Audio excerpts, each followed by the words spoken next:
ചിലപ്പോൾ ഇന്ന് കയറ്റി വിടും എന്നാണ് അവർ പറയുന്നത്. പക്ഷെ കറക്റ്റായിട്ടല്ല. വൈകിട്ടത്തേക്കേ അറിയത്തുള്ളൂ എന്താണെന്നുള്ളത്. എപ്പോഴാണ് നിങ്ങൾക്ക് വിവരം ലഭിച്ചത്? ഇന്ന് രാവിലെ 6-7 മണിയോടുകൂടി. സിബിന്റെ അച്ഛനും അവിടെ തന്നെയായിരുന്നു ജോലി ചെയ്തത്, അതേ കമ്പനിയിൽ? അതെ, അവിടെ തന്നെയായിരുന്നു. 18 വർഷത്തോളം. സിബിൻ എത്ര നാൾ മുമ്പാണ് അവിടെ ജോലിക്ക് പോയത്? സിബിന് ഇപ്പോൾ 8-9 വർഷത്തോളമായി പോയിട്ട്. ഇപ്പോൾ അവിടെ എന്തെല്ലാം നടപടിക്രമങ്ങളാണ് ഇപ്പോൾ അവിടെ പൂർത്തിയാകുന്നത്?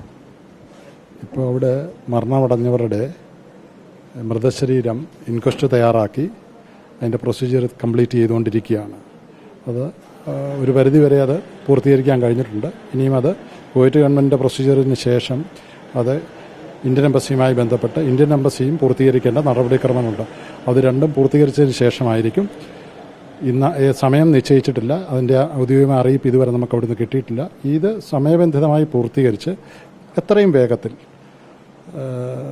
മൃതശരീരങ്ങൾ പ്രിയപ്പെട്ടവരുടെ അടുത്ത് എത്തിക്കാനുള്ള ശ്രമമാണ് എംബസിയും ഗവൺമെൻറ് ഉൾപ്പെടെയുള്ള സംവിധാനങ്ങളും ചെയ്തുകൊണ്ടിരിക്കുന്നത്. ഇപ്പോൾ അവിടെ ഈ പലർക്കും ജീവഹാനി സംഭവിച്ച് പൊള്ളലേറ്റിട്ടുണ്ട്. ഇപ്പോൾ മരിച്ചവരെ തിരിച്ചറിയുന്നുള്ളൊരു സംവിധാനം എങ്ങനെയാണ് ബന്ധുക്കളില്ലാത്തപ്പോൾ?